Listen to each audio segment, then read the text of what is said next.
nutso, but so the Esper is also kind of nutso, and I just kind of want to play a little bit more of this today and see how we're feeling.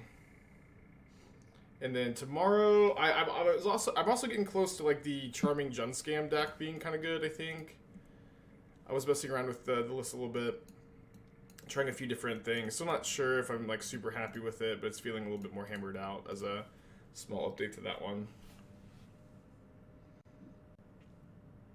Yeah, definitely hoping everything ends up smooth, and if not, life will be okay. Interesting. Turn 1 Ragavan. Don't currently have a white card in the hand.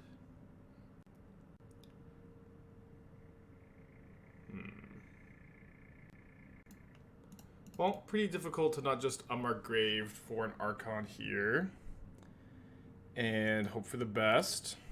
We have a Grief to potentially get through one piece of counter magic next turn. Hopefully they don't have 2 pieces of counter magic in their hand. They exile Aethermage's Touch, which would have been actually kind of a nice card to draw, either as a white card or as a way to get back Archon of Cruelty. Ephemerate would be a really good draw to maybe be able to Ephemerate the Grief, but don't draw one. Slamming the Grief. How's the EDH streams? I haven't hammered out the EDH deck yet. Hopefully soon. No! Dude, they have freaking Spell Snare in their hand? Ugh, I mean, it's worse than Spell Pierce, because if it was Spell Pierce, we could take the Charm and then get through the Spell Snare. But it's Spell Pierce. So I guess I'm just going to take the Snare, and then play Godless Shrine tapped, and then maybe we draw second Persist, maybe we just like Cottage back Grief, try to take the Archmage's Charm. Make them hold up the mana. What other cards would Apprentice complete the Suspend Persist cycle from MH2? That's the first time I've ever heard of. Oh yeah, Aethermage's Touch would have been a really good draw too. Although it's kind of awkward that I would have to like touch the Archon to the top. It's the first time I've ever heard of like those cards as a cycle. I didn't know that. I didn't know that they were considered a cycle. Okay. Yeah, let's just go ahead and Solitude the Ragavan here. I want to do it main phase, so if they do counter it, they have to use the mana now, and I can Persist the Archon.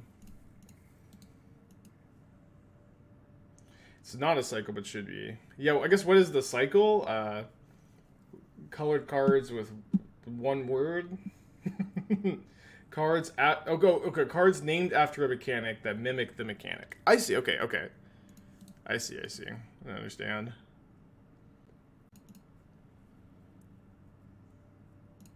Alright, so we're going to Cottage back our Grief. Can Grief the Archmage's Charm, although they probably just Archmage's Charm here. But if they have to use a treasure for that, I'm going to be pretty happy.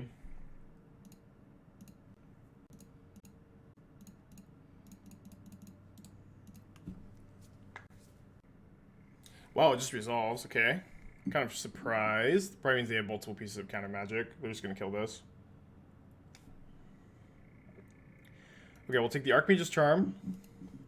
Their hand is now Lightning Bolt, Ledger Shredder, Expressive Iteration, so they can double bolt the Archon potentially. Whoops. Looks like they're maybe digging for a counterspell off the Iteration. I think that basically no matter what happens, I'm going to be jamming the Persist here. Although I would rather be able to kill a Ledger Shredder with it. I think I'll just be okay with taking like the 5-for-1 if they double bolt it, especially if they have to use a treasure. Not the worst draw. Okay, so they use 2 treasures to use their counterspell, but thankfully they're out of that extra mana. I think I'll just main phase this. I don't get to just draw 2, right? 5-2 or 8-2-5-4-0. 8-2-5-4-0. Oh, I do actually. Awesome.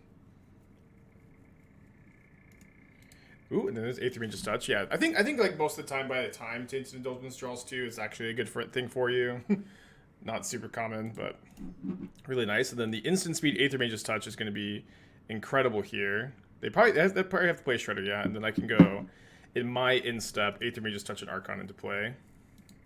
Ooh, with Ephemerate. Oh, not with Ephemerate up. Not with Ephemerate up, unfortunately. because I have too many black sources. I will say that this matchup definitely felt like not the greatest before the Aethermage's touch tech, and I've just been like winning it a lot, which has been really exciting. And they don't even currently have 2 red sources in play to double bolt the Archon. Their hand is currently bolt, Shredder, mystery card, and they'll draw another mystery card.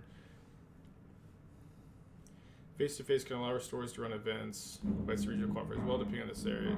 Face-to-face can allow... Okay, so I mean, I don't know much about the face-to-face series, but I can look into it. Opponent stumbling, also definitely very lucky for us. I think I'm just going to use my 3rd Cottage to get back a Grief here, so they can't counterspell my Ephemerate. Yeah, the name Cheese Touch is definitely growing on me. I actually had a dream where I like described this deck to someone as the Cheese Touch. So it's you guys are affecting my subconscious. Only in Canada, I see. Yeah, not really in the cards who really travel to Canada, especially right now. All right, down to 1 card in their hand. They just pack it in. Cool. That was a really good showing. Got hit by Ragavan twice? 3 times? 3 times, I think. So yeah, usually against them, I'm interested in bringing in the Stony Silences and the Teferis. Stony Silence should stop their Licensed Hearses, their Relic Capigenesis, and it's nice that it incidentally stops the mana generation from Ragavan, which is the most important part of Ragavan. And does incidentally also hit their Mishra's Baubles, but that's definitely a smaller factor. I think I'm usually cutting 1 Ephemerate 4 Griefs to do this. Where like the card disadvantage against like the 1-for-1 deck with the Griefs can be kind of awkward. Obviously, if they have 1 counterspell, it's fine. But if they have if they're holding multiple counterspells, up Grief is usually kind of medium. I think we can keep this on the draw. Definitely needs to draw some mana. Do I ever play in the challenges? I used to like always play like 1 challenge a week, or I tried to play 1 challenge a week. Lately, I haven't been playing in any of them because I've been playing in paper RCQs basically every weekend. But this weekend I'll be streaming the, I should be streaming Saturday's Modern Challenge, and you know, I put a lot of hours in the week, like tuning deck lists, you know, writing articles. I usually put in like between like 60 and 70 hours between Monday and Friday on the Magic stuff. So it's hard for me to play more than like just 1 challenge on a weekend, but I will be this weekend.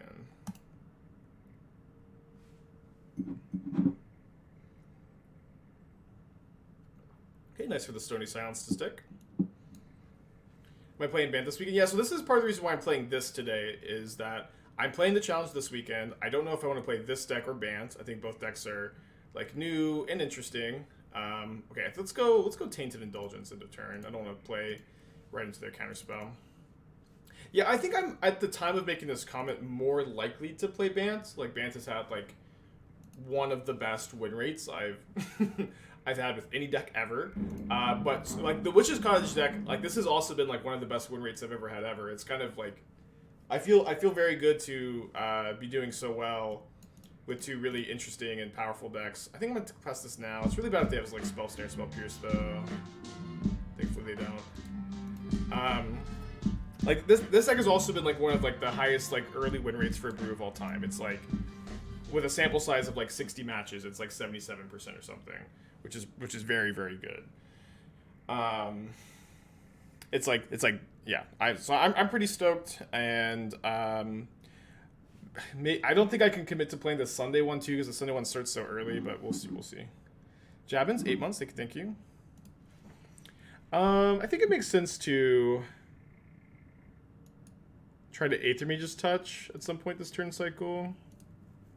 Where did I get this cap? This is from the Oliver Tree Cowboy Tears tour.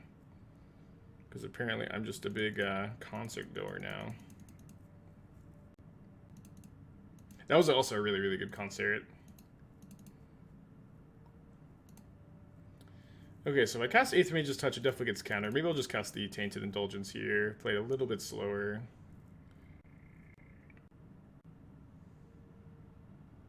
What's nice about Stony Silence too is extra copies pitch to Solitude. And I think I'm just going to go for Evoked Mulldrifter. I think my opponent basically never counters this.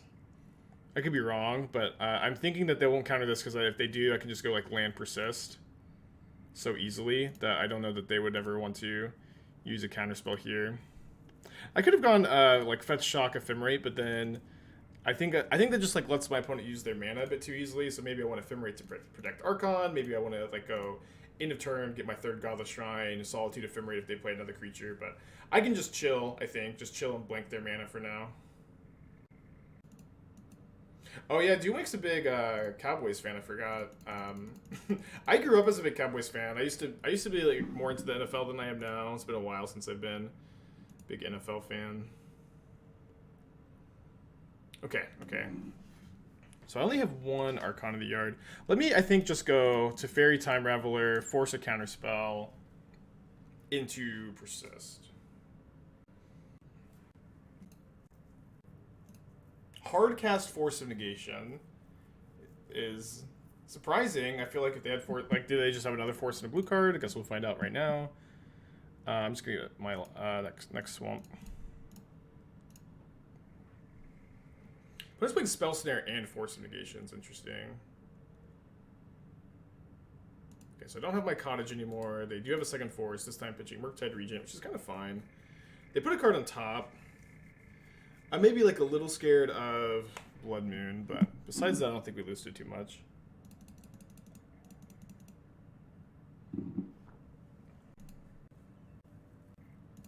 Okay, Shredder's totally fine. Now lets me go Solitude Ephemerate pretty well. Love to draw a Cottage or Persist. Okay, not a Cottage nor Persist. Start off with Solitude. Then you're always going to stack the triggers where the Exile resolves before the Evoke, and then try to get the Shredder off the field before you Ephemerate your Solitude. And I think they're likely to, kill this in response, which is fine. And now I'm, I think, just going to go to Teferi minus on the Channeler. They have one card in their hand, which is nice. They could have Spell Pierce, but I don't think I necessarily want to shock the player on that being the last card. Okay. I think I'm almost never like upkeeping my Cottage here, so I'll just play this Godless Shrine tapped, and then I can Aethermage just touch at instant speed with Teferi in play, hopefully, unless one of the mystery cards is a Ragavan or Burn Spell, I guess. It is neither Ragavan nor Burn Spell. And we'll just pass, I think. No, let's actually kill the Channeler before they can get any surveils off of it. Because they're going to attack, and then I think I would be Aethermage just touching anyways. Yeah, then we can even just, like, even if they do have Unholy Heat, we can just, like, re-hardcast the Archon by cottaging it back to the top. Or if it, like, gets bounced in hand. But they pack it in, and we are 1-0 on the day. Pretty strong showing. Like, I'm hesitant to call Murktide a good matchup because they're a Ragavan deck with a ton of counter spells, and they play like a decent amount of graveyard hate post board usually. But we've been beating it a lot, and like Aethermage's Touch and Cottage are both like incredible in the matchup. We can keep this. Would I rate this deck as a so-called tier 1 deck? I wouldn't call it a tier 1 deck. My power rankings are like a little different usually for tiers than what most people describe them as. Like I usually feel like the tiers, like tier 1 at least, has popularity, and popularity is like very largely correlated to power. But like tier 1 in Modern is Omnath, Murktide, Hammertime, Living End, and this is due to how popular they are, and because of how popular they are, I definitely view them as like the deck to beat. The decks that if I'm registering for a Modern tournament, I need to have plans for these matchups. And then I typically like to define tier 2 decks as decks that are well positioned or somewhat well positioned in a metagame defined by tier 1, and then I define tier 3 by decks that are not well positioned in decks that are defined by tier 1, tier 2. And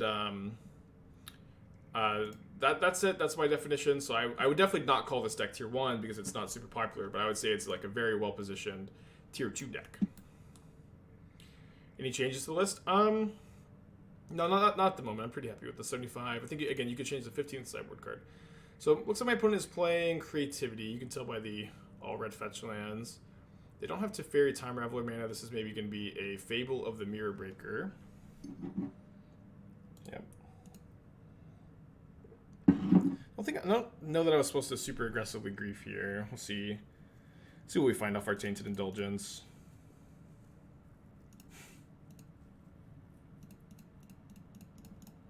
I do, you know, have hopes that one day the Magic community will have a very established tier ranking, but today is not that day, I think. Still a little ways away from that. Alright, I think I'm going to prioritize persisting my grief here. I can block the Goblin token. I can maybe even set up for like Aethermage's Touchback Grief in their draw step or something. Oh, they're the Titan version. Scary. Very scary. So I don't think I want to take the second bolt. I guess I'll just take an Explorer.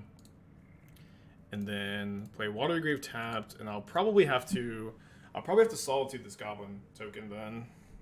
But I'll make them bolt the grief first. Ooh, oh no, they're going to go to combat and then bolt after combat, maybe. We'll see. Was it Gab's list still Archons? Maybe you're right. Maybe just Gab's list.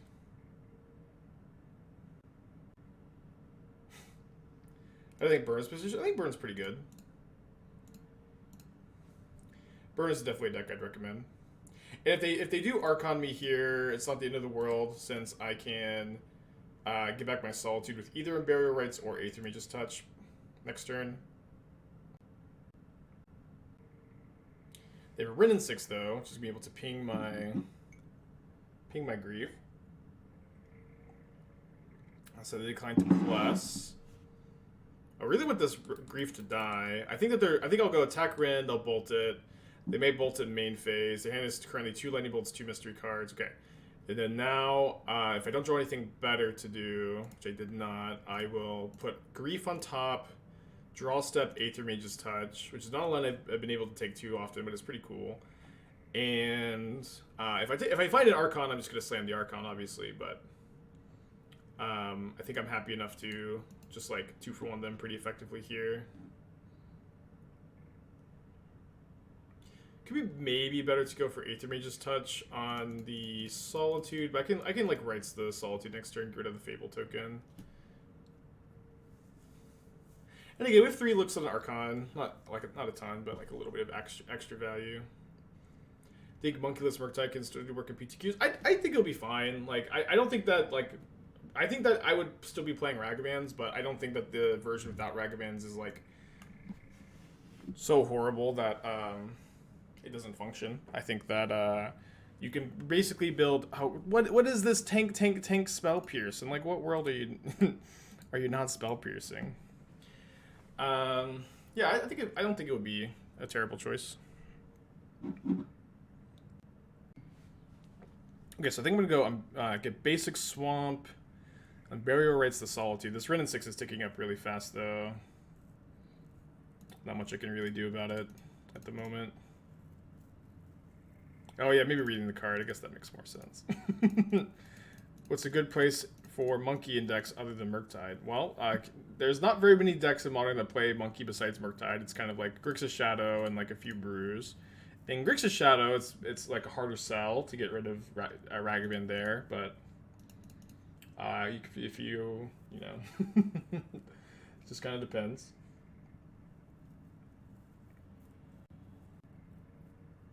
Thoughts on Serra, Emissary, Void Winner deck. My issue with Serra's Emissary and Void Winner is neither of those cards have entered the battlefield effects, and so they don't play that well with Aethermage's Touch.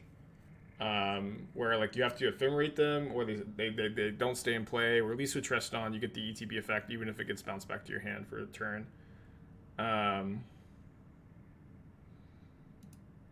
think that's an issue. I'm not sure how big an issue it is necessarily.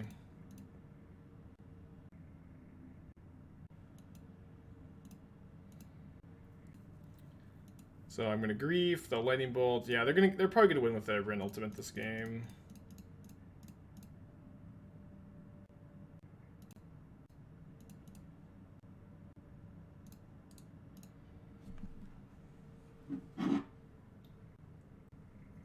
It's 2020 Rakdos forgot. Yeah, Rakdos. I mean, people just don't play the deck.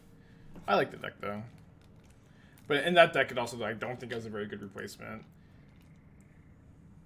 You know, this has kind of been a common question lately. Like, a lot of people, like, so I've been playing a lot of Bant. I've been playing a lot of Esper lately, and I've had a lot of questions about what you can replace Solitude with in this deck and in Bant. In Bant, it's, like, actually not that bad to replace Solitude with On Thin Ice, where, yes, you lose, like, your Ephemerate synergies, but you still get access to, like, the effective creature removal that you are wanting with that kind of effect, and it is a snow permanent for Ice Fang, so it has synergy.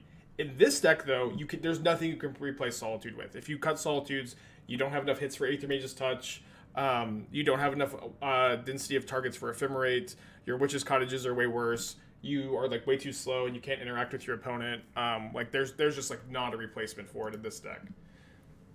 This opponent has at least 2 lands, which can be Explorers, Hard Evidences, or Lightning Bolts. A Rimblem without an active Ren is occasionally beatable, but unlikely to be so this game. Yeah, we are cheese touching again.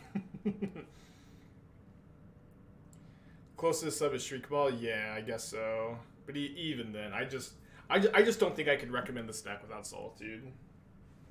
But the Bant deck is like, you know, like in Murktide you can just play DRC, Shredder, Murktide. Not that all those cards are inexpensive, but they're not as expensive as Ragavan. But they are, like, you know, somewhat suitable replacements. And I think that when you're building budget decks, it's very important to just understand that in some situations you can afford to replace, like, your expensive cards. In some situations, like, it's just not really viable. Meteor Golem. I do love Shriek Mom. The hat redemptions are back. I actually can't find my box of hats. All the hats from the old stream. I just I need a haircut, so I am wearing this hat today. It's the Oliver Tree Cowboy Tears hat. I played this deck 11 rounds. I'm 10-1 matches, 21-3 in games. Yeah, the deck's been awesome so far. Why is Rakdos not well positioned? I think Rakdos is, like, decently well positioned. I think that I've overestimated the 4-color Omnath matchup a little bit. This is kind of a conclusion I've come to lately, where the matchup is, like, not bad, but it's not as good as you need it to be. And you know what I mean? Like, I kind of, like, was thinking it's, like, a little less than 50%, but, like, the reality is that it's, like, probably like more like 45. Like the main deck Voidwalkers and Turoks are really nice, but like you just can't stumble. You're like, I think this is a lot of times I've made this mistake where I'm evaluating a matchup, and I just kind of like put it through the lens of like both players draw really well. But I found with the Rakdos deck, if you're playing against Omnath, you just like cannot stumble ever. You cannot stumble ever, which is not a great place to be for a deck. You're just cool with Oliver? That's awesome. I really big fan. If you're worried about the cost of cards or decks, competitive Magic's not for you. I completely disagree. I say this as someone who has been very poor for most of my life, and has like every tournament I've played it, the cost of entry, or at least for like my first like 4 or 5 years, the cost of entry and the cost of decks was a big concern for me. I do not think that there are ways to play Magic on a budget, and Magic is for everybody, in my opinion. Why are we still playing this one? I don't know. I could just draw cards. Draw Mulldrifter. Opponent's got like 1 card in their hand. It's a pretty good card, though. You can see now. So the creativity decks have been playing Leyline in the board a lot, but maybe not in the Thieves teamer list. Will I play the Gora's version? I think the Gora's version is not as good as this one. I need to like play test it a little bit more, but I just don't think it's as good. So we're bringing 2 Teferis. Ashiok's pretty good. But I think when you're bringing in... I think I want to go down like one Solitude, maybe two. One Unmarked Grave. I just don't want to over sideboard too much, because I think our plan A is just not too bad against them. There are ways to play Magic on my budget. I'm not sure about playing Modern. I mean, I am sure about playing Modern. Like if you could just play Magic online for like $50, $60 a month, which is like not insignificant, but if you're playing a lot, like you can just pay for your subscription fee with your like league tickets and your like challenge winnings if you're winning a lot. That is like a great way to play Magic on a budget, is Magic Online. You know, making friends with people in your area and borrowing cards is how I grinded paper Magic. Like I would I can't think of like a single tournament for the first 5 years of Magic I played where I owned every single card in my deck. I was always borrowing cards from friends, you know. I do not think that people should just have the attitude of, oh, you can't afford to play? Too bad.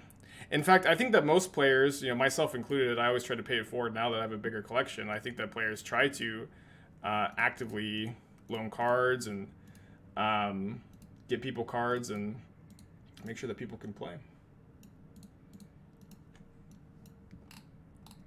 Elemental Greasefang.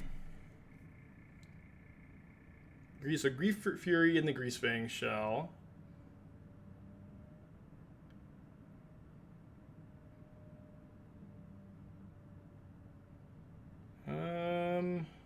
Interesting. So I mean, I spent some time working on this archetype, right? I spent some time trying to figure out how Greasefang in Modern was. I started here before, like, you know, I was really dipping my toes back into Pioneer. I paired the Greasefang package in the food shell, and I always thought it was like alright there, and I thought that there was maybe another better package to play it in.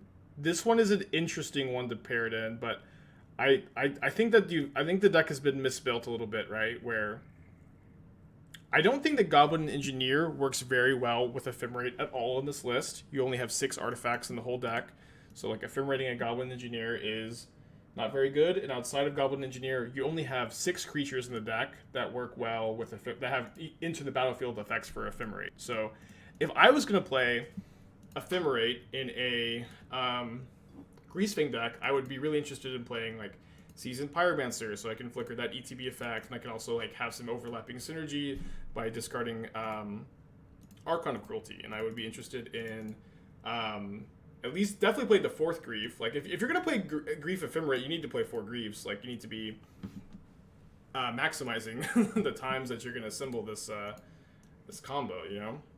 I also think the list is playing way too much creature removal. Like, you're already a Fury deck. You don't need to play tons and tons of spot removal. Definitely not 4 2-mana removal spells in the main deck.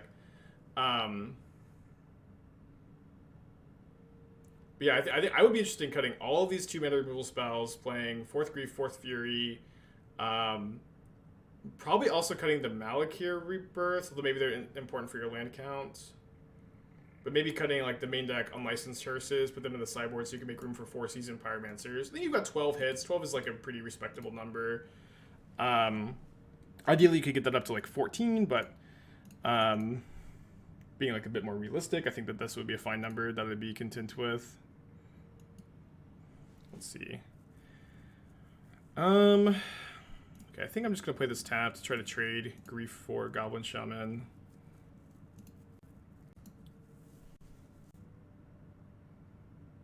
I like the silences a lot here. They pull double duty, protecting Greasefang from removal and stopping Cascade decks.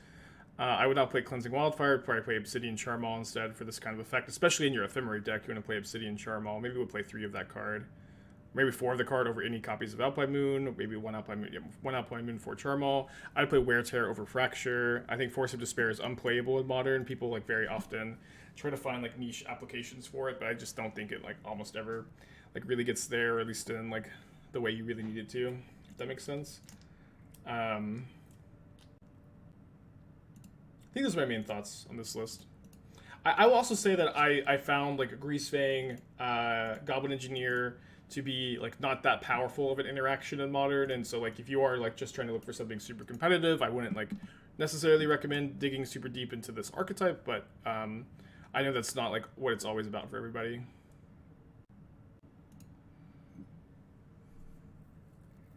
Did I ping my Drifter? Probably not.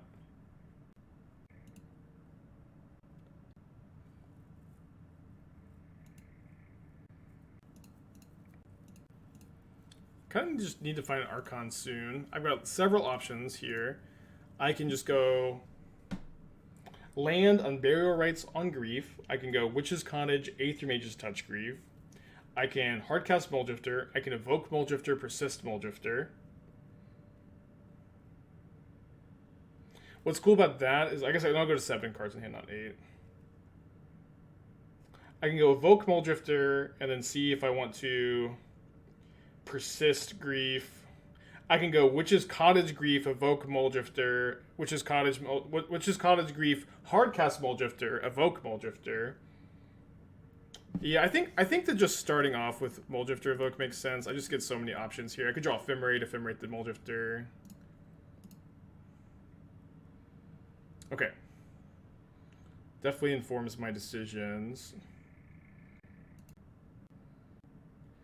So if we go land, persist. Now I'm still just drawing up to 5, which kind of stinks. Although now if my opponent plays their own Archon, I can get an Archon back into play, which is kind of nice. So what if I Witch's Cottage Greed? No. Let's just get a Swamp and persist Mulldrifter. Is there a line to not play land, persist, go down to 8 cards, Archon? No, the only way to persist your Mulldrifter this turn is to play the land and evoke. There wasn't a Mulldrifter in the graveyard to start the turn.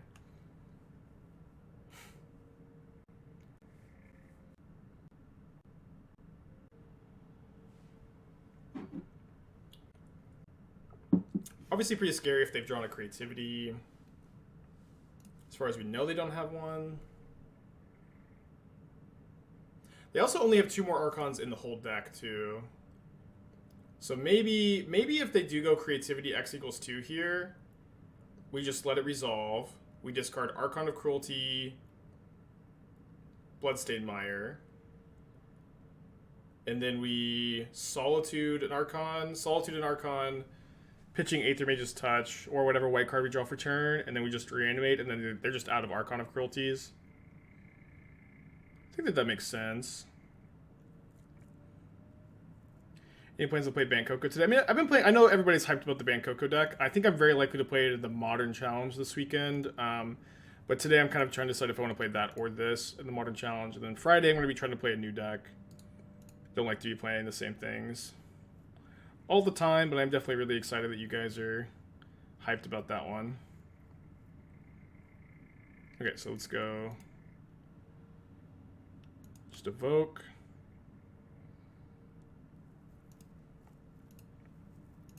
Exile. And then we can write Solitude. And then think about putting Mulldrifter or Grief on top of our library. I think I'm okay to put Mulldrifter on top. But they are out of Archons. I think Nassif's version maybe plays one random, like Persist, because you know that's very Nassif style deck building. But assuming that they're not playing Persist, then they should be out of Archons this game. It's gonna be pretty hard for them to win. Can we revisit Grixis on Earth? Maybe, yeah. I've got some shells in mind. You know, maybe they also like cited it at Emrakul and they just didn't hit it, but probably not. Don't think I need to be too like scared of monsters in the closet here.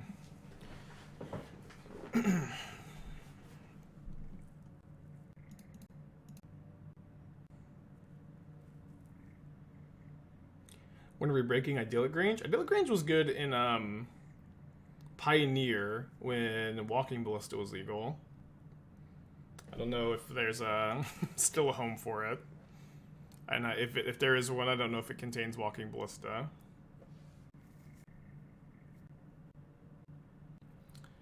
Um, 5241 52410. Oh, it's another draw 2. I think I'm okay just taking the draw 2 here. I think I can persist a Mulldrifter for a draw 2, but I'll just take it. And then do I want to trade Solitude for 2 Dwarf tokens and 3 life? Not really.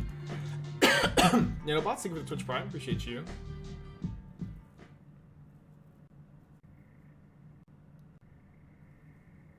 Yeah, it seems crazy that nobody plays the what was the blue land of the cycle? It was like I remember it wasn't that. I don't think nobody plays it in Modern. What even did that one do? I don't know. I mean, I guess maybe there was a bad card in Throne of Eldraine, huh? Mystic Sanctuary? Yeah, it's don't even need to read it. Yeah, I'd expect to see Idyllic Grange in Modern before I saw Mystic Sanctuary.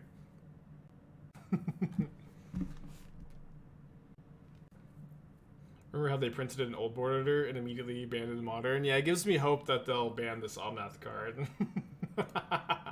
It makes me hopeful that that they'll have the courage to ban Almath. Wait, if they're gonna double Lightning Bolt this Archon, they definitely should have done it before I attacked. Ooh boy.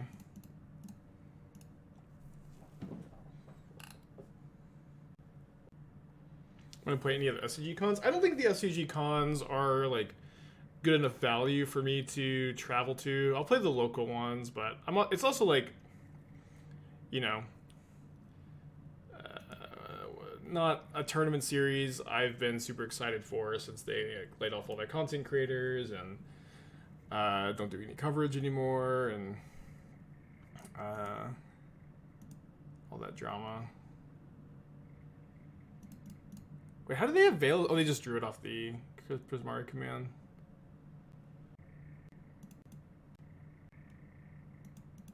Draw step for me. I'm gonna upkeep it. They only have 1 card in their hand. If they had no cards, I'd draw step. But if you do it in the draw step here, then they can like if their last card is like some good sorcery, which it almost definitely isn't. Oh, it's another Veil of Summer. Okay, but you just give them more selection. Is SGG gonna go into Fort Worth? There already was one in DFW this year. I did go to that one. Was that was this year, right? Yeah, it was this year. I'll play the ones local. Like it's just hard for me to miss like big like modern Pioneer tournaments in my area. But I definitely don't have the energy or interest in traveling to them. I think so. Teferi also stops Veil of Summer, so it's another good reason to play this card.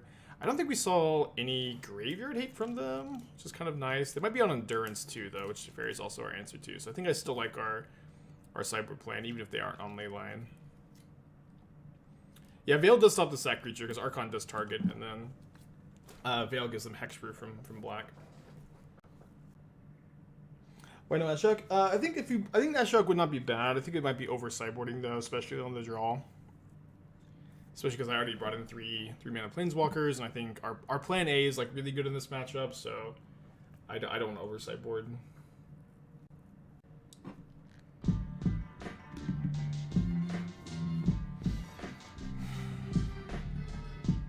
Close hand. This hand's really good once it draws a white mana. We're on the draw. I think I'll keep. Goalless 3 months. Does anyone play Cage anymore? Cage not stopping either Living End or Creativity definitely makes it like not very high on the played in Modern list, but I'm sure we got somebody out there. Ooh, don't Veil of Summer me. I guess I wasn't supposed to fetch Shock. I was supposed to wait till after they cast the Veil, because now it's obvious they need to do this in response. So if I Ephemerate the Grief, I still get 1 Thoughtseize effect, and I get to keep the Grief in play, pressure a possible Wrenn and 6. So I think I still do, despite not getting too much value here. And then, you know, I do have Unmarked Grave plus Aethermage's Touch to try to power an Archon out. I just need to draw a Witch's Cottage, but thankfully I have 14 Witch's Cottages in the deck to draw into. I'm hoping for GPs to come back. Yeah, me too. Okay, well, they owned that Grief pretty hard. Good draw, though.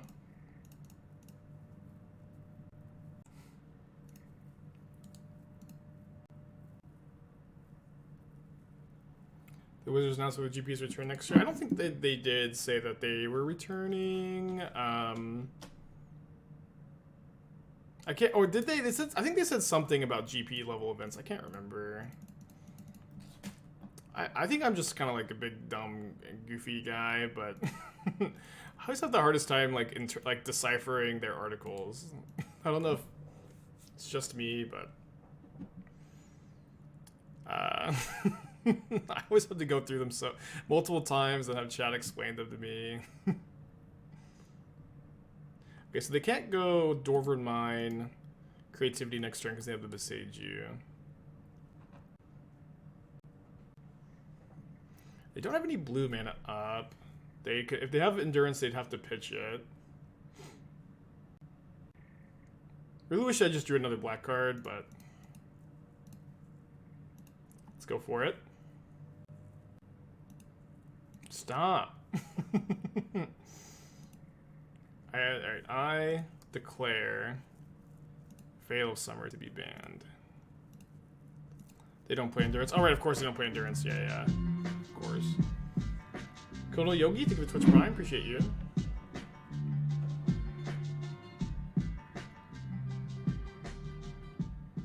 So they can maybe go Creativity on the Clue token? No. Awesome. And surely they don't have a third Veil of Summer. Nobody's ever registered 3 Veil of Summers in their sideboard before. To do so would certainly be the work of a deranged Frenchman. Alright, let's, I guess, Ephemerate here. Maybe, yeah, no, I want to Ephemerate now, and so I try to draw another white source to Ephemerate again. Where if this resolves, I just don't get to draw anything this turn. Okay, so I don't want to persist the Grief because they still have the active Veil.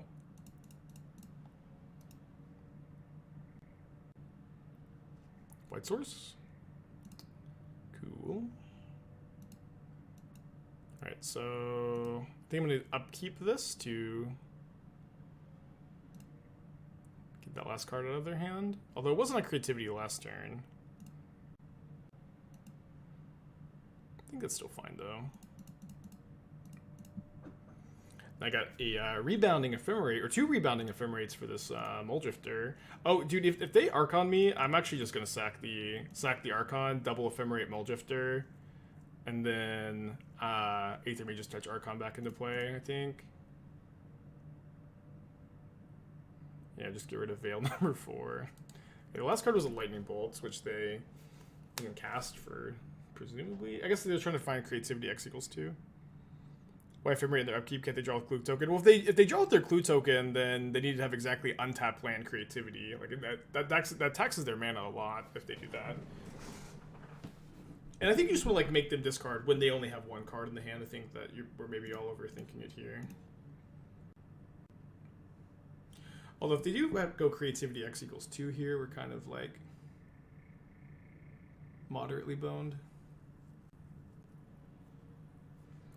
Okay, moderately boned it is.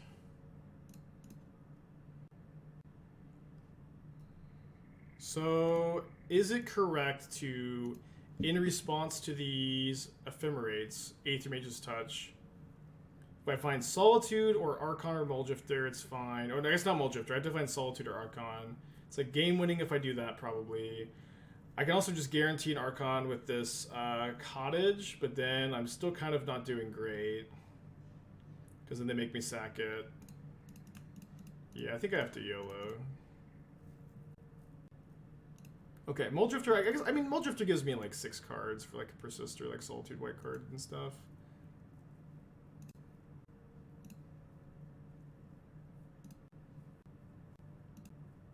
Solitude, Solitude, Solitude. 3 in the deck, I haven't drawn 1 yet. Damn it. Man. And draw Solitude and draw Persist and like 7 cards. So, I don't have a Solitude in the yard to Witch's Cottage either. Yeah, I either have to Ephemerate or, just Tainted Indulgence draw 2. I think it's better to Tainted Indulgence and save the Ephemerate for a later turn.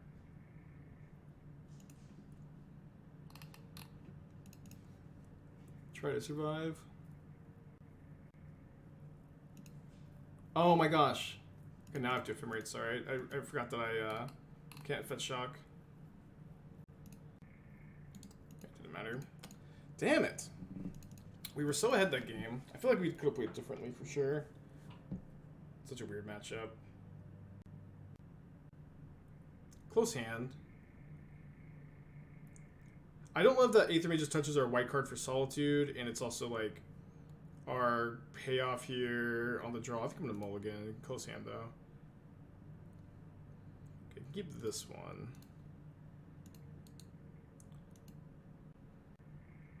Doesn't that line lose to them Kiki copying the remaining Archon? Well, they didn't have a Kiki in play, did they? It's summoning sick, right? Main phase, a lightning bolt me. Going fast, huh? Okay, pretty likely to Solitude that this turn. Don't need to do anything right now, though. Okay, just Solitude this in there. Combat. Really nice that Solitude doesn't make you lose any life.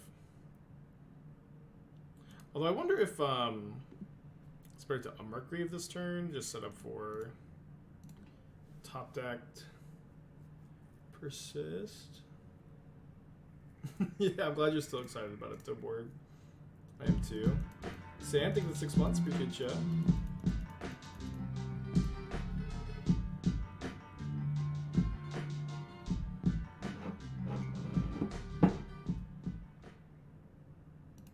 As someone who plays blue-white and has a local player that plays his deck, how on earth do I beat it? I mean, I don't think you're super favored.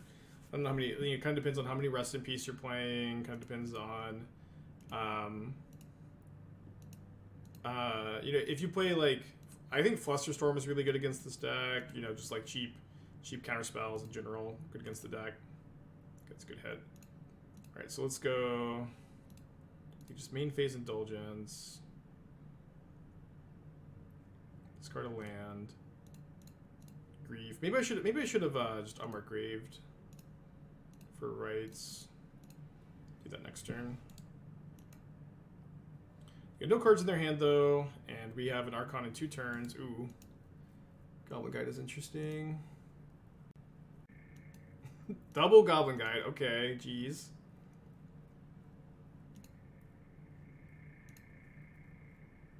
Thank you, Goblin Guide.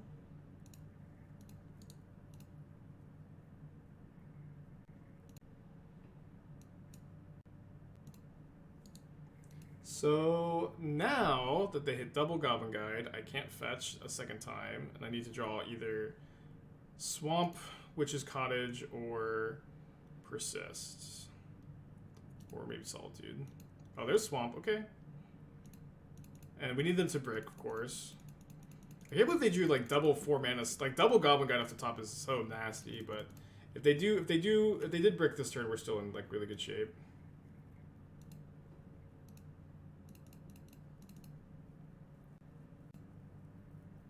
Get up Searing Blades though. Fuck! Oh, that was the worst way to lose. Dude, Goblin Guide Canyon and the Goblin Guide is so crazy there. That's awesome. Okay, I'm gonna bring in 4 Prismatic Endings for 4 Mulldrifters. Has been my sideboard plan in this matchup. Yeah, what a way to go. Okay, this hand is nuts. Kind of soft, of course, to turn to Rest in Peace, but as we all know, they don't play that card. I guess they could have Sanctifier, though.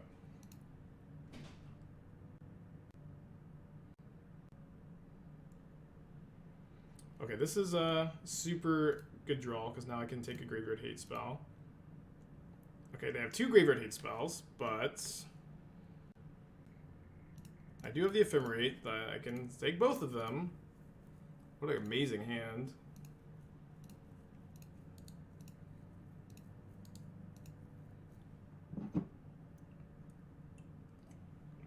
Amazing hand for me too.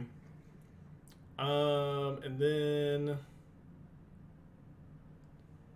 I'm drawing Persist. I think I just trade here, right? Is it better to just wait till turn 4 to Unmarked Grave Persist? No, I don't think so. Because we're gonna take 2 of damage either way. I don't see why we just want to like not use our mana on the Unmarked Grave this turn. It's worse against like seconds. Eidolon 2.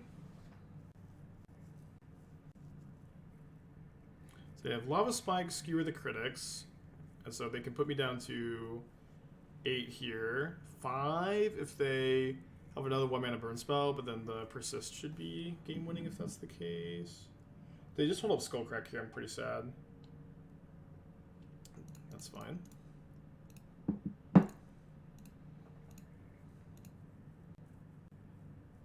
If you persist Grief there, you can still persist Archon next turn. Oh, I see. So the line was persist Grief instead of Armored Grave Persist. So you take more Eidolon damage if you do that. I think you get to block the Eidolon, so maybe that's fine. So they have to draw Path to Exile right now.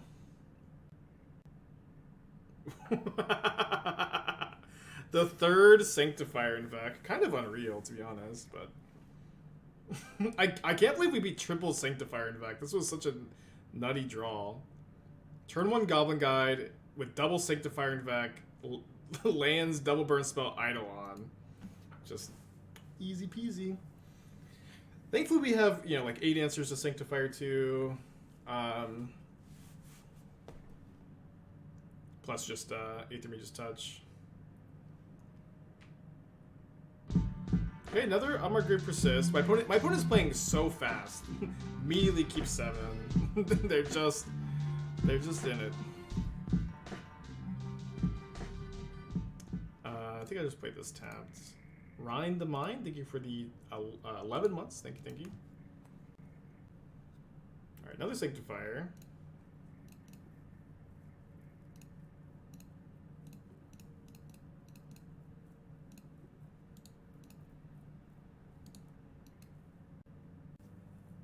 No, I definitely love the fast opponents. Okay, Eidolon is not a Sanctifier, as far as I know. I'm gonna draw Grief here. Solitude's not too bad. Obviously need a white card though.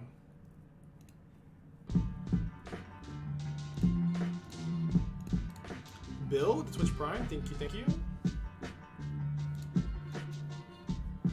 Surely they can't draw a million Sanctifiers again this game. Just 7 cards, multiple Sanctifiers, and Eidolon. Life's good, life's easy. Okay, skewer me down to 10. 3 cards in hand. Passes back.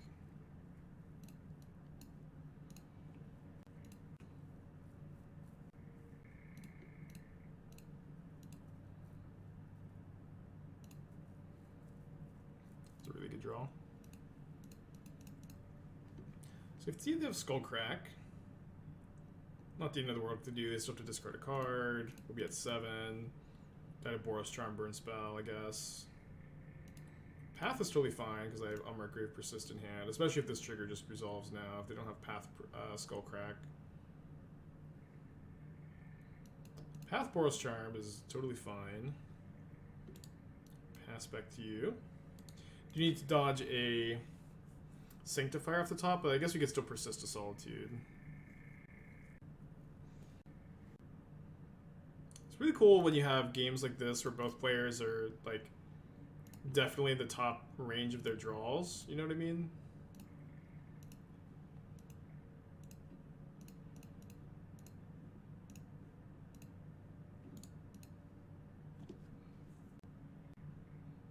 You have enough creatures for Aethermage Touch. So the idea is that instead of playing like you would probably need like 20 creatures to like hit Aethermage's Touch, like a little around 90% or something like that. Right now, Aethermage's Touch is like 77%. But the idea is instead of it even being a random effect at all, you play at mana base of all swamps, 11 fetch lands, 3 Witch's Cottage, so that you can fetch Witch's Cottage and then cast Aethermage's Touch to always hit a creature. And then sometimes you do have to, YOLO a little bit, but that's the price you pay. But usually you're gonna set up with Witch's Cottage, and it gives the deck kind of like that those 4 extra reanimation spells, while also like being pretty good to like reuse the ETB effects on the elementals. And and that's why it's called the Cheese Touch. Okay, let's keep this. I think I'm putting back just the Cottage. I'm going to prioritize getting Triumph on turn 1 here. Ordinary Hands, thank you for the gifted sub, appreciate you. When you bring Thoughtseize in, it usually gets big mana and combos, and blue-white control. So we beat Murktide earlier. It's definitely a matchup that I think the Cottage and Aethermage's Touches have improved a lot. Turn 1 Ragavan, always scary to be facing when you're playing combo deck though. XL Polluted Delta. Shredding some ledgers today.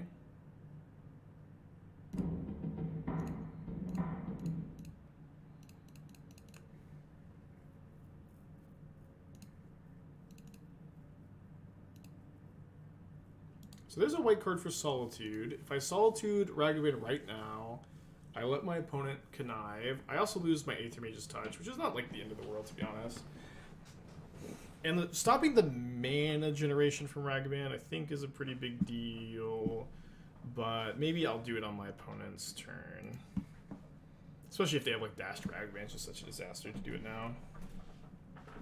Yeah, this and the Bant Company deck have been something special, and I feel really, really happy to have like found 2 really, really cool, interesting, powerful new takes on decks this far past a set release, because I was definitely feeling the lack of like new cards to play with, which is always kind of scary when you need the new cards to make things interesting, right? But things have been going well. Things have been going really well.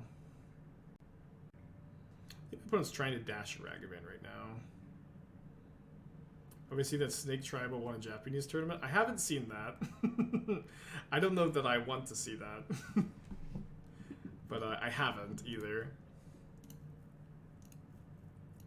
Alright, so let's just Cottage back Mulldrifter, Hardcast Grief this turn. Dude, Cottage is so crazy. Cottage is so crazy. I've played Cottage in the past in some like middling, mid-range shells. It's always been like kind of medium, but it is like a real deal here. I think this is kind of a weird hand to see. Spell Pierce should be pretty easy to play around. I think I just take the Bauble so they can't go Shredder, Bauble, double Connive. Could take the second Shredder. Yeah, I guess the second Shredder makes a little more sense.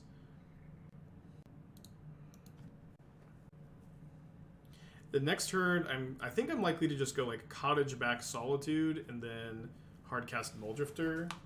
We'll see what happens though. They go Expressive Iteration, find Mishra's, or so they find Flooded Strand, play the Mishra's Bauble we knew about, discard the Flooded Strand we knew about. So their hand, it goes from immediately somewhat clunky to immediately pretty fixed. Their hand is still 2 Scalding Tarns, 1 Spell Pierce, 2 mystery cards. One of the mystery cards was this copy of Unholy Heat. So yeah, so they draw another new card off the Bauble, and then we Cottage back Solitude, Hardcast, and Mulldrifter. So I'll make that box a little bit bigger.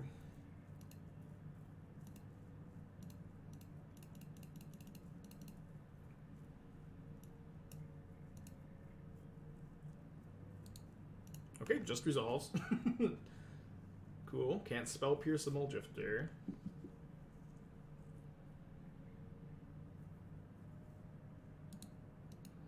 So still Scalding Turn, Spell Pierce, and then also now 3 mystery cards. There's one of the Scalding Tarns, specifically the Expedition one. Now I have an Ephemerate to pair with our Elementals. World's pretty much our oyster, isn't it? I don't want to go hard cast. Ordinary Hands with another 5-pack. Holy guacamole. I think this turn I'm going to go Persist Grieve with the ability to Ephemerate something and pay for Spell Pierce. I got my tax return this week, fuck it. Okay, well make sure to not gift any more subs and to buy yourself something nice. But if you got a gifted sub from Ordinary Hands, make sure to thank them. And then also maybe tell us how yours have hearts on your gifted subs. It's always just yours that have the hearts. Okay, so counterspell this. This is fine, I guess. Pass back. Don't want to Ephemerate now into the Ledger Shredder Connive. Okay, but now I will Ephemerate. They get another Connive. They had a Spell Pierce, Scalding Tarn, Mystery card, but they have a Connive. They discard the Scalding Tarn, so now Spell Pierce 2 mystery cards. Not unlikely to find another removal spell or counter spell, right? Yeah, okay, so let's just go. Let's see if they discard the Spell Pierce, actually. If they discard the Spell Pierce, I'll Tainted Indulgence. Okay, they do.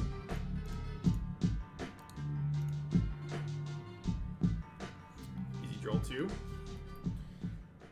And then KM, Bright Build, the 2 months. Thank you. Alright, another top deck iteration. Pretty gross. Quasar, 3 months. Thank you. Love the Stereo take. I'm glad you guys are liking it still. I'm not going to evoke the Solitude here. Shredder's so freaking good. They discard another Spell Pierce. Ooh, Unmarked Grave would have been a really good draw. Let's see, so what are we doing this turn? We're drawing a Grief first, is what we're doing. I think I'm going to start off with an Evoke. See what we're working against.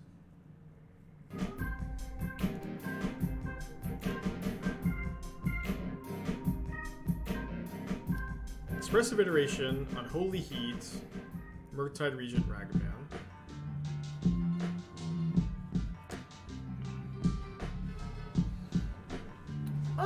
I think I'm going to take Expressive Iteration.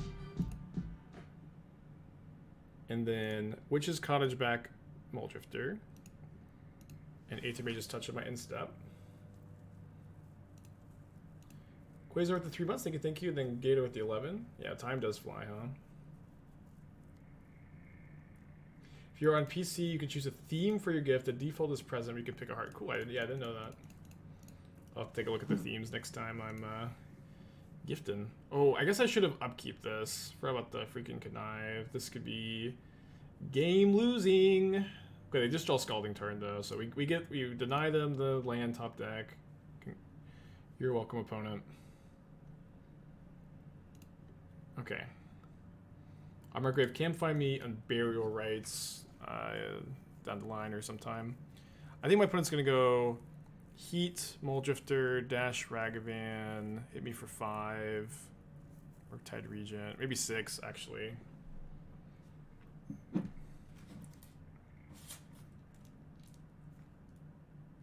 They discard Murktide, so they either drew Lightning Bolt or Counterspell or another Murktide. Yeah, if they Lightning Bolt me, I've got no one to blame but myself. Another iteration, yeah. This could have been a Murktide if I didn't mess up by instepping and some upkeeping. They exile Spirebluff Canal, play it tapped. Then they find the Bolt. Okay. Well, tough game one. I will stick to my sideboard plan of -1 Ephemerate, 4 Grief for 3 Stony Silence, 2 Teferi. I know that Stony Silence looks weird to bring in against Murktide, but stops all their graveyard hate, and then stopping the mana generation from Ragavan is weirdly super relevant, and Also, stop being like Vicious Bobble instantly. It's a little bit of extra gravy. Mulligan. Don't love this, but we are gonna keep.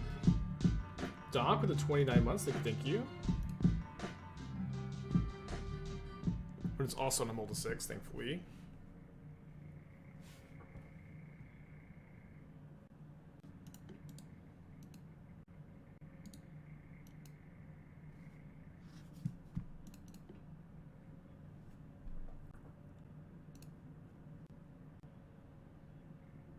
So yeah, the Unmarked Grave definitely weak into Graveyard Hate, but I'm going to jam it anyways. Should just deck run Urborg. The reason to run an Urborg is so that you can leave fetch lands uncracked, but it doesn't help with your swamp count because everything is already a swamp. And I think that Urborg has a downside, like letting your opponents fix their mana for black, letting your opponents also have their fetch lands uncracked is somewhat of a downside, and I think that overall I'm not that interested in playing it. You'd also have to like cut. You would have to cut a fetchable target, which is a bit of a problem too. Okay, so with Aethermage's touches the draw, I'm just gonna jam it to Teferi. It's almost definitely getting countered, and then they did go island, so maybe they Blood Moon us, but I think I have to jam. So now I can plus, and then bounce a Blood Moon if they Blood Moon next turn. They do have Delirium, unfortunately, so if they just go Heat, it's obviously not very good. But if they go Shredder Heat, okay, not even the case. So now we can go bounce Channeler, and then we can respond to the first spell cast by putting an Archon into play. Teferi and play no need to play around anything. They wisely play around the Aethermage's touch. We're just going to combat first.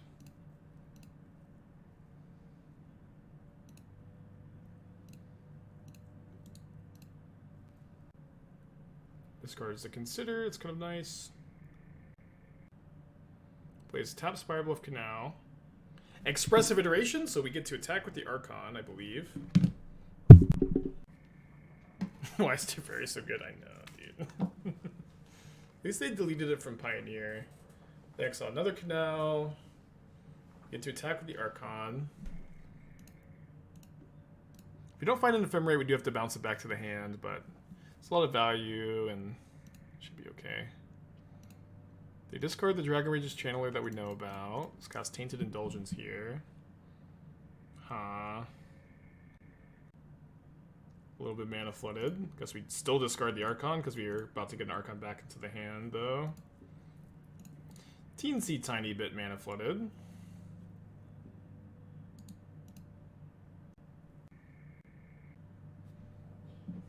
We have 5 mana. Lots of good top decks.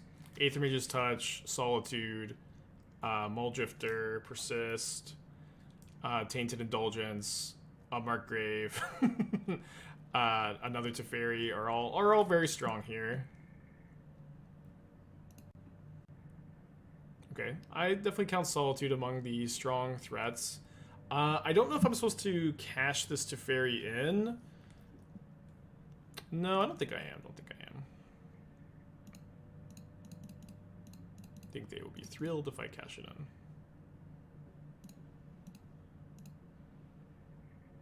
I think I will prioritize fetching a second basic swamp here so that if they do Blood Moon me, I can just hardcast Archon. Okay, they did have the Heat.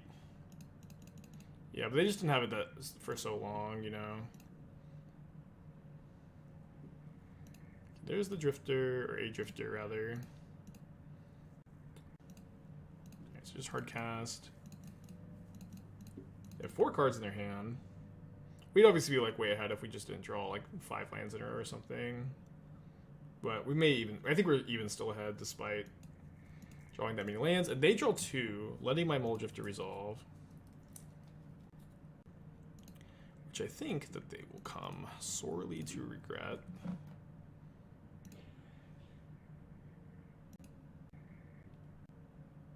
Why main phase it? Main phase it to deny any surveils from the Dragon Rage's Channeler.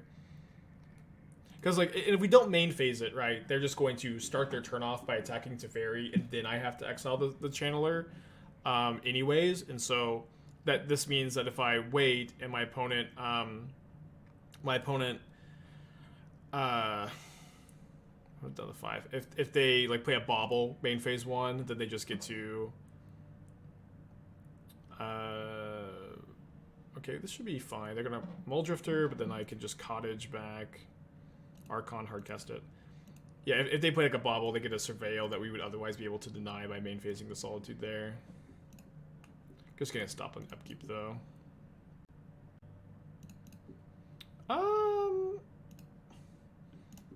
Maybe persisting Archon's better, but this plays around Force of Negation, and it also like is a very fun play too, which is Cottage back in Archon and then hardcast it.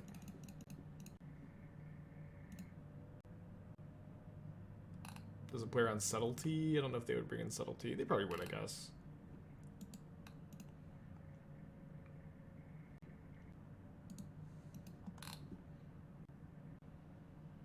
Had one in hand anyways. Yeah, but now we still have one in hand, you know?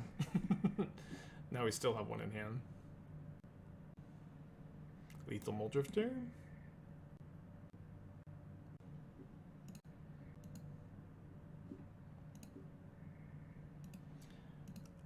So I'll just put this on top to play around with Graveyard Hate, I think.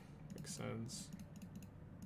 That's kind of the only way we lose. We don't put this on top of the Graveyard Hate. Although I guess we could just go Persist. Aethermage's Touch, that beats a Counterspell, which is better, but I don't think we really have a losing line, to be honest. Maybe just a faster win.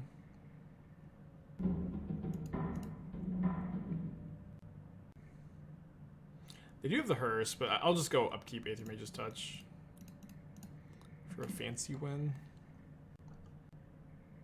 Before they even draw the card off Bauble. 3 Archon of Cruelties on top.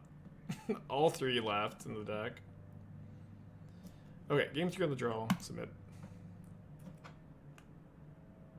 What's my favorite card from Odyssey? Odyssey was a bit before my time, so I don't really have a encyclopedic knowledge of the set.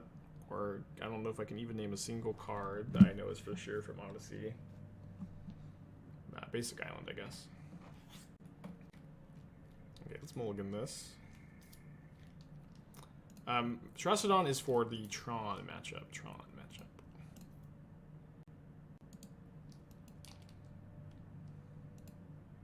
And Titan 2. You bring him against Belcher. Bring it in against Mill too, so they don't have so if they surgical your Archons, you still have an Unmarked Grave target, but not really what it's for, I guess. Did you get my deck tech? I missed it, Sat. Hold on. There it is, okay. Yeah, just yell at me if I miss it. Sometimes I do, but can you post the link in the chat? I can't copy paste from the notification queue. Ooh, one lander. Okay.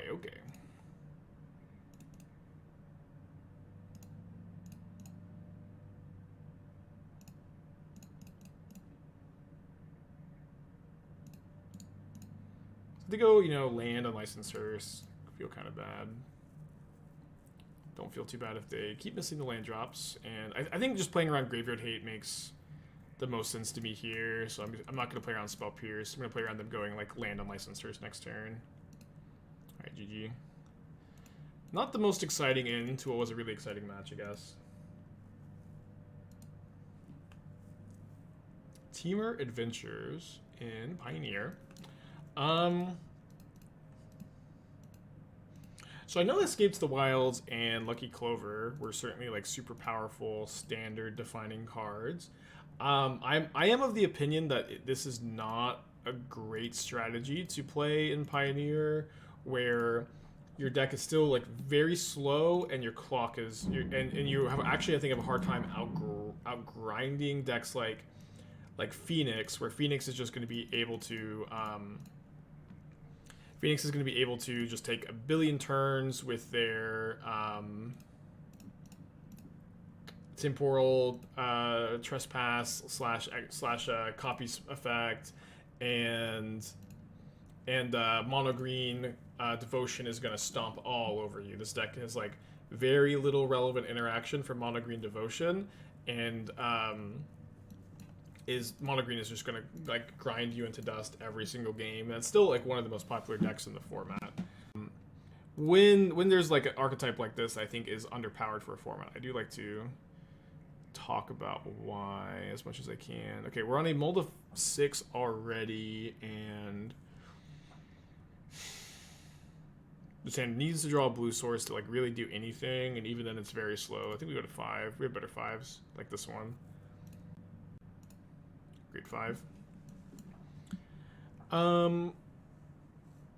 Yeah, so like one thing is I think, so Cemetery Prowler is a very cool card, also not up to Pioneer power level. I think I would really recommend getting this card out of here. You probably need to be playing in its place like Strangle, so you have some more cheap interaction, besides just relying on shocks to cover everything. Maybe play 4 Strangle, 3 Escape to the Wilds.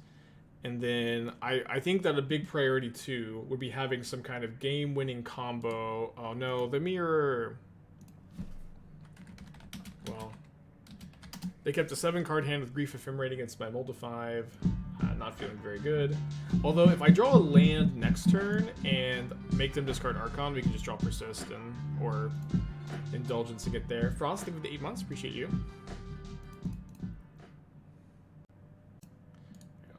Is it too early to concede? Maybe a little too early. I don't know what game-ending combo you really have access to in Teamer Colors, but that's like what you need to be able to close games out immediately. Just like wishing for Ugin is going to be like, they're going to be able to decks like Phoenix that can ignore Ugin and just like take turns, combo off, kill you anyways. I feel like in general your Fave Wishes targets are kind of weak. Like you have 2 Alpine Moon, 2 Cage, 2 Abrade, 2 Back to Nature. I'm really not sure. They didn't rebound. That's actually huge. I don't know why exactly you have these splits, to be honest. I feel like I would be more interested in having one of each of these so I can play more tutor targets too. No. Good play, good play.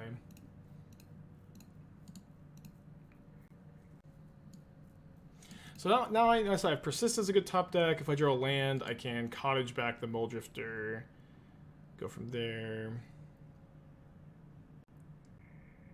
12. Okay, did draw the land. So we're gonna go Watery Grave, Cottage. Bought this Esper Reanimator deck paper to get modern. What to build next? I mean, I would just take some time playing this deck, and then, then you'll kind of have the ability to decide what to play next. Okay, so now I'm just going to get a Watery Grave. Not going to get a Cottage yet, so I could draw whatever, doesn't really matter. But I can draw Aethermage's Touch to get Archon into play. So Persist, Aethermage's Touch are my outs, and I have one more turn. But yeah, like finding like a modern deck that speaks to you is a really like cool and personal process that takes a lot of time and takes a lot of love and care to figure out like what deck is right for you. And I would just recommend spending some time playing this deck that you have until you find something else that speaks to you. Okay, so I'm gonna bring in the Ashiok. I'm gonna cut a Solitude. The Teferis are solid. I think I may just give them a miss. I don't know if I want the Thoughtseizes. That might just be too much discard. Yeah, I think just like not over sideboarding is good in this matchup. I feel like I needed to Mulldrifter there. I don't know. Like if I Mulldrifter there, they have another Ephemerate, I just lose. And if I Mulldrifter there, I'm like committed to going to 1. I feel like just like having 7 like powerful outs to just be immediately ahead in a game where I'm super behind is better. But I could see the case for Mulldrifter. Mulldrifter only sees you 1 more card anyways. Teferi. Teferi's not a card I hate. I don't want to over sideboard. I don't want to play less than 3 Solitude. I don't want to play less than 4 Mulldrifter. I don't want to play less than 4 Grief. I just think if I bring in anything else, I'm over sideboarding, to be honest. Like Teferi's in this matchup, like it stops Ephemerate Rebound. It stops instant speed Aethermage's touch, which is relevant, but it also like just dies to your Archon triggers so often that I don't really think it's that good. Reset with the 60. I think cutting one Solitude is good. I don't think you want to draw 2 Solitude early. So like 1 Solitude for the Ashiok I think is good. But besides that, I don't really think any changes are necessary here.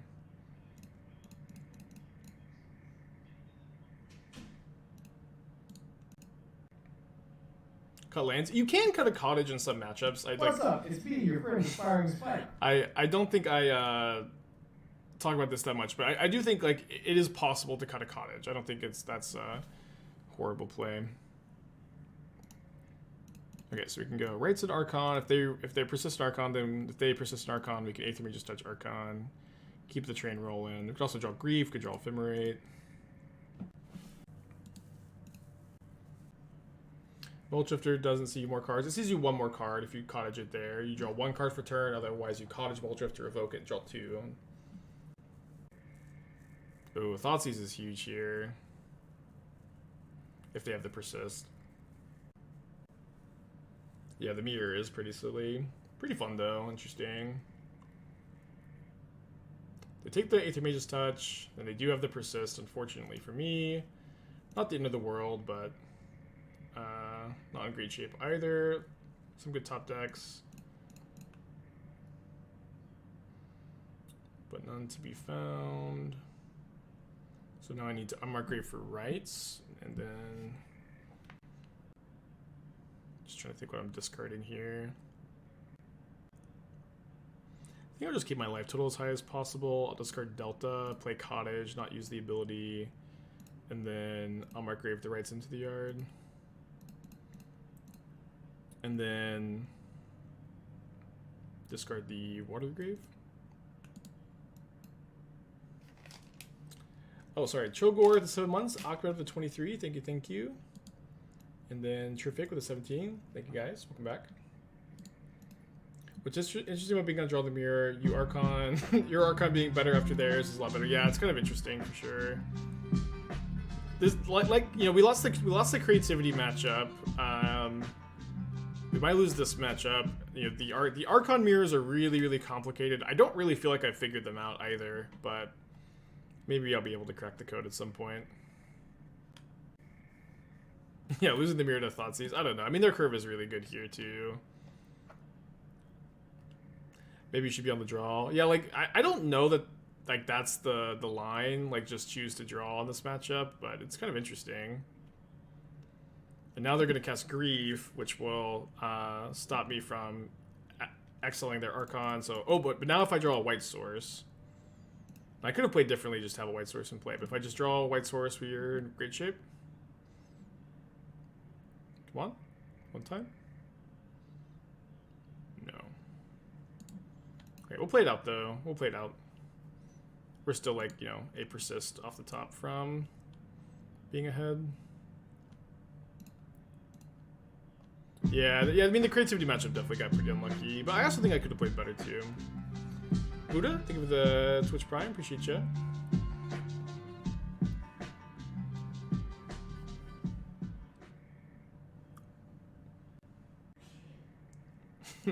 Well played, well played.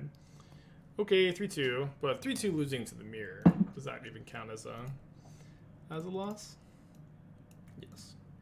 Let's run it back. Let's get a league prediction going. Open our treasure chest. Sneak peek for tomorrow's stream.